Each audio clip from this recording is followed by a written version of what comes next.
A polar plunge's icy grip, temperatures plummeting, making it feel like January in November.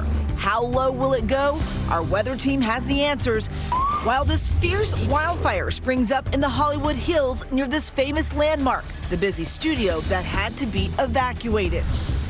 Impeachment hearings set to get underway in public. Who will be testifying, what they're expected to say, the candidates weighing in on the week ahead. Do you still worry that these public hearings, that the inquiry is a distraction? Plus, who's on the list that Republicans want to question? Grocery gunfight. Police responding to shots fired at this supermarket find themselves a target. All of a sudden I heard pow pow and then people took off. The intense gun battle playing out in the busy parking lot. To like or not, Instagram boasts some famous faces, now announcing it's looking at a major change. Testing getting underway. What's behind the move? Is it for the best? And the Royal Fab Four reunited, the Cambridges and the Sussexes, seen together for the first time since Meghan and Harry's candid comments on life in the spotlight. The tributes that united them. Live from ABC News in New York, this is Good Morning America. And good morning, America. Thanks so much for joining us on this Sunday. We have a lot to get to as we are just days away from the public hearings on whether Donald Trump will be impeached. But we start here with a developing weather story. Yeah, this story can be summed up with the three deeply unpleasant words, Arctic air mass. A huge blast of frigid air is descending upon the central and eastern U.S. Hundreds of temperature records are likely to break, including some from the 1800s. This whole thing doesn't make me happy. Temperatures are set to drop to nearly 30 degrees below average in many places. Oh, and there's snow on the way as well. We begin here with meteorologist Greg Ducha from our Chicago station WLS. Greg is in for Rob this morning. Good morning to you. Good morning. And we've been dealing with this in Chicago for quite some time now. The party was over around Halloween there, and now it looks like the warmth, what was left of it, is over for a good chunk of the U.S. This Arctic high is what we're tracking. Slides in from Canada down into the deep southern United States. Look at Jackson, Mississippi's wind chill value. This is by early Tuesday morning, 21 degrees. Then you go north of that from Mississippi all the way north through the Great Lakes into New England. The bitter cold is here to stay for at least a couple of days. Single digits both above and below zero, and hundreds of records that are going to be broken, including some record low daytime high temperatures, the coldest that those afternoon highs have gotten. And we have more on the snow coming up.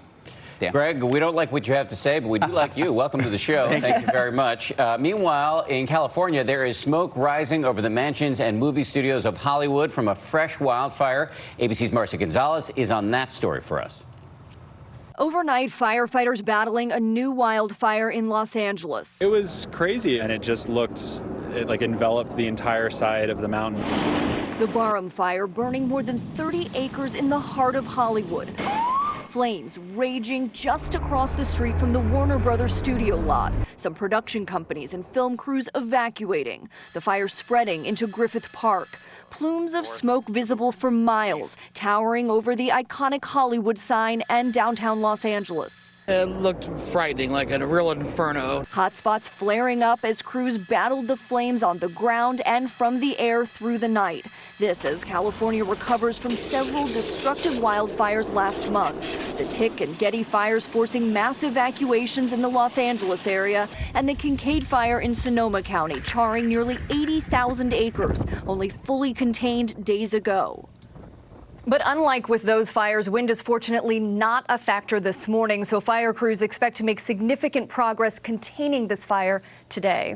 Eva. All right, Marcia Gonzalez for us. Now to the impeachment battle. The first public congressional hearing starting this week as Republicans call for Joe Biden's son to testify. ABC's David Wright is here this morning with more. Good morning to you, David. Good morning, Eva. President Trump is spending a quiet day here in his hometown ahead of tomorrow's Veterans Day parade. But the battle lines are drawn for later this week when the House convenes public impeachment hearings Wednesday. President Trump insists he has nothing to fear from impeachment hearings. I don't care if public, they should be public. What I said, it was misreported as usual. What I said is very simple. there shouldn't be anything. There shouldn't be impeachment hearings, is what I said. Republicans have now made clear who they'd like to testify, sending Democrats a list that includes Hunter Biden and the anonymous whistleblower. The ranking Republican said the president should be afforded an opportunity to confront his accuser. But House Intelligence Chair Adam Schiff appeared to reject those two proposed witnesses. This inquiry is not, he said, a vehicle to undertake the same sham investigations into the Bidens or 2016 that the president pressed Ukraine to conduct for his personal political benefit, or to facilitate the president's effort to threaten, intimidate, and retaliate against the whistleblower. As it stands, the first witness scheduled to testify is America's top diplomat in Ukraine, William Taylor.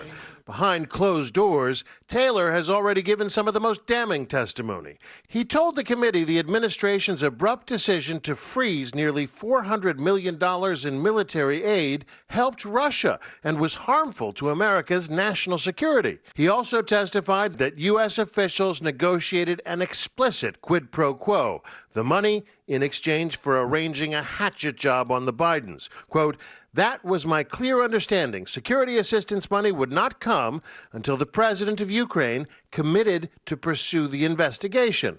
President Trump has had this to say about Taylor. He's a never-Trumper. His lawyers, the head of the never-Trumpers. They're a dying breed, but they're still there. Not clear he was a never-Trumper. He's actually a former Vietnam vet, and he was recruited to the job by the Trump administration. Yesterday, the president went to the Alabama-LSU game where he got loud cheers, quite the contrast to recent outings to the World Series and a mixed martial arts match at Madison Square Garden where there were boos and even some chants of lock him up. And check this out. The baby Trump balloon, you remember the one that's been featured at various protests and parades in recent years? Well, in Alabama, a Trump supporter slashed it. And you see it there on the ground. Probably we won't see it tomorrow at the Veterans Day Parade. Really no sign that there's a diminution in support for Trump among his base supporters. Absolutely. In Alabama and other states like it. Thank you very much, David. Really appreciate it. Whit, over to you. And Dan, the topic of impeachment in many ways overshadowing policy messages from Democrats on the campaign trail. I caught up with several candidates who continue to defend the process while acknowledging the political risk. On the eve of a historic week in Washington, the gravity of the impeachment inquiry looming large over the campaign trail. This is about Donald Trump, not about me. Former Vice President Joe Biden defiant amid calls from President Trump and Republicans for both him and his son to testify in public hearings. There is not a single solitary scintilla of evidence anywhere that somehow I did anything wrong.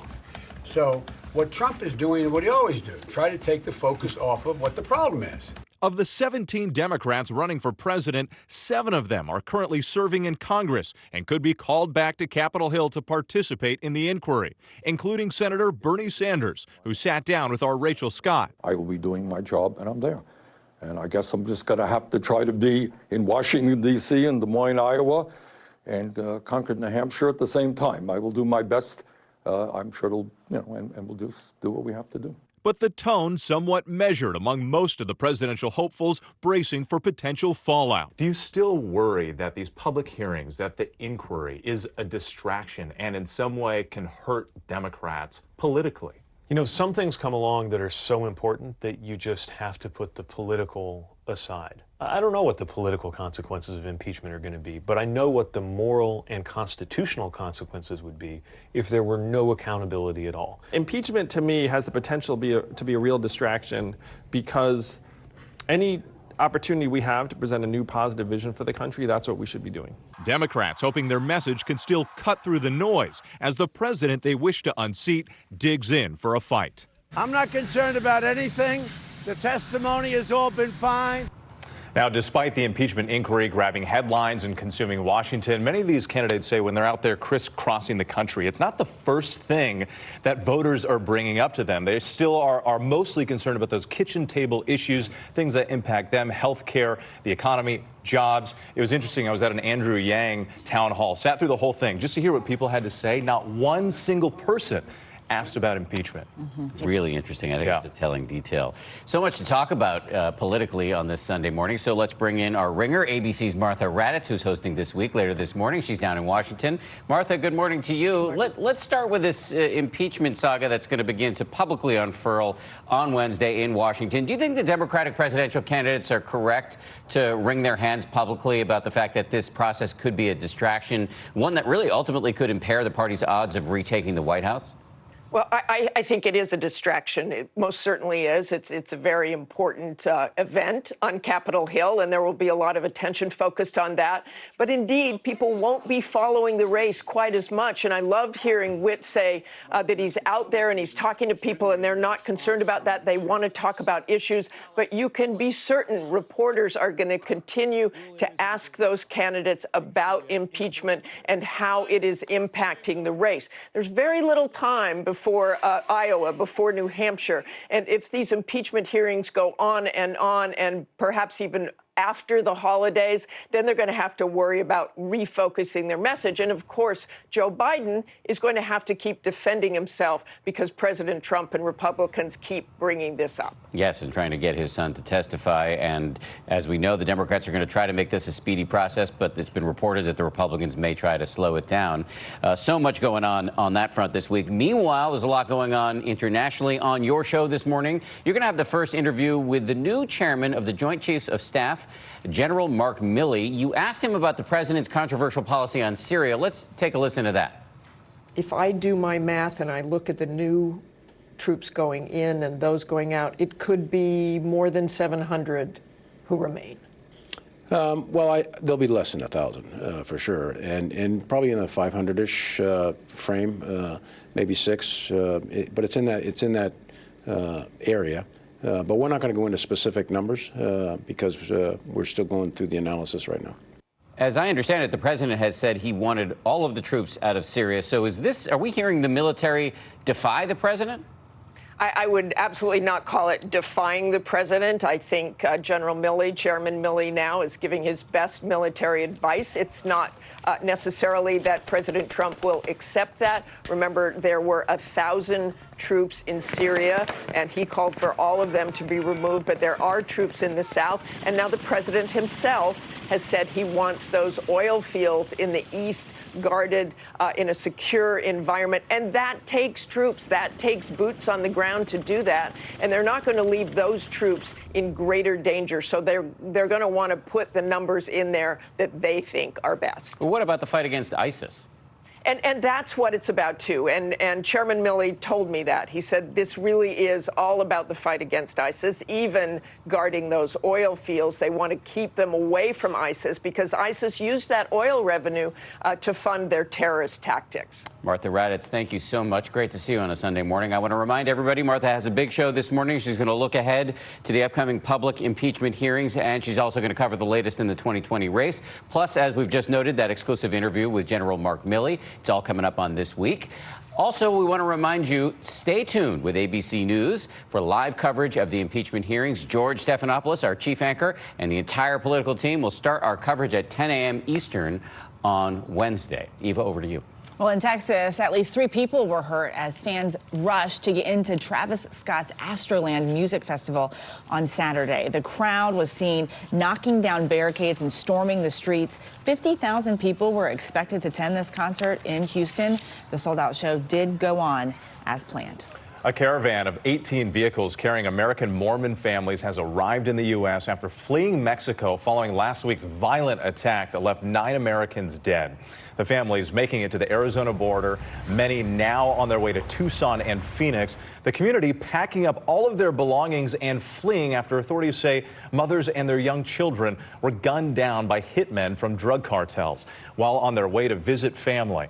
The Mormons had settled into hamlets in the town of Sonora since the 1950s. Horrifying story and a sign of the ongoing violence in that country. Meanwhile, here in Atlanta, 2 suspects are now under arrest for the murder of a college student. Alexis Crawford was found dead after being missing for more than a week. Her roommate, Jordan Jones, is now behind bars. Also charged, Jones's boyfriend, Barron Brantley.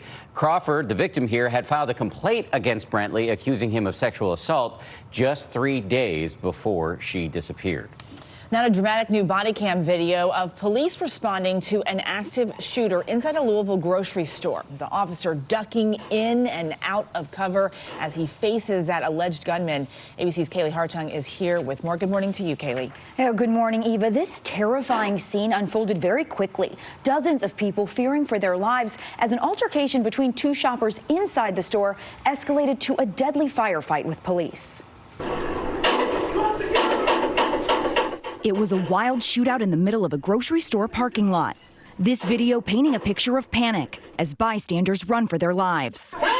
And all of a sudden I heard pow pow and then people took off. A fight inside the store between two shoppers led one man to fire a weapon multiple times. I watched them fighting, and then he took the knife, and then he pulled the gun out, and then that's whenever I was hiding behind the pops. People running everywhere, screaming, "He's got a gun, he's got a gun." Two officers arriving in less than 1 minute, catching the dramatic scene unfolding on this police body camera. From this angle, you can't see the shooter, but police say the suspect fired multiple rounds at the officers as they take cover. Seconds later, killing the shooter. Hey, be careful. Shots fired. One subject down. Is there anyone else inside? Was he the only shooter? He was the only one. Last night's incident had all of the potential to have had a much more tragic outcome. The officer body cams are an important piece of a larger investigation. Approximately 50 witnesses have been interviewed, and police are saying if anyone has any additional video from that night to please share it. There were so many witnesses. Yeah, the video we've seen is already harrowing. Thank you very much, Kaylee. In Florida, a man had to be airlifted to a hospital after being bitten by an alligator in a marsh area in Martin County. Authorities say the man sustained serious injuries to his leg. A witness says the alligator was about 10 feet long. The Florida Fish and Wildlife Conservation Commission is investigating. Switching gears now, time for weather, and Greg Dutra from our Chicago station, WLS. Good morning. For joining us. I can't speak this morning. It's too cold, right? And over the next couple of days, it's insanity. So we've already broken a lot of records in the U.S., and we're going to see even more fall. Hundreds, and this has been going on. We've been record keeping since the late 1800s, so it's just wild. Check out some of this video that we have from around Philly. Yeah, they're all bundled up there. They broke some record low temperatures. The new record, 11 degrees. And over the next few days, again, those records from the early 1900s, those are set to fall. As now, brand new this morning, winter storm watches are popping up from the Adirondack Mountains of New York all the way into northern Vermont, where they're going to see potentially over a foot of snow. The radar is pretty quiet, but we're watching this system off to the north, and this is going to sag off to the south and impact those areas that do have the winter storm watches up. So we're going to roll this here over the next couple of days, and I'll show you exactly what to expect as that front crosses the Great Lakes, gets all stretched out. This is early tomorrow morning. It is going to be a nasty drive from the front range of Colorado all the way through the Dakotas into Nebraska, through I-80 into Chicago, and then off to the east is where this thing races, and it is an Arctic blast on behind this. Check out some of these snowfall totals. They are going to be up there in the pink areas, 6+ inches of snow, some of that lake effect like out near Chicago and northern Indiana, and then also western New York and in the Adirondacks where that winter storm warning went up, 12 inches plus. Let's check out your local forecast. And a very good morning, meteorologist Brian Vandergraff outside. 39 Children's Hospital, Upper Marlboro, Charles H. Flowers, and Fairfax, Langley 36, 39 over at Leonardtown. A cool start, but not nearly as cold through the afternoon. A mix of clouds and sunshine. We'll go into the upper 50s today, so close to that average of 60. Sundown tonight at 4:59. Just a few scattered clouds out there today. Even warmer tomorrow, but we're tracking some winter-type weather headed our way on Tuesday. We'll talk more about that coming up. So party's been over for quite some time now for temperatures, but there are some folks that are still dealing with some mild air. We'll check that out coming up, and maybe we'll warm up off of that. How much blame are you willing to accept for bringing the cold air here to the East Coast? I came from the Midwest, so 100% it followed me along. Got it. All right. Sorry about it. We still like you. I think you're blameless. Still don't like your message. We love you. Now to a coordinated act of kindness ahead of Veterans Day. Police banding together to help a disabled veteran, and Janae is right here with a story. Good morning. Guys, good morning. This is a really incredible story. This is a veteran who was setting out on a journey and never expected the acts of kindness he encountered along the way. I had to go to Huntsville I have an appointment there tomorrow. In the days just before Veterans Day, the Walker County Sheriff's Department received a call about this man walking along the side of the road. Gerald Baldwin, a disabled Army veteran from Cordova, Alabama, on his way by foot to his doctor's appointment about 100 miles away. The deputy noticing Baldwin carrying an oxygen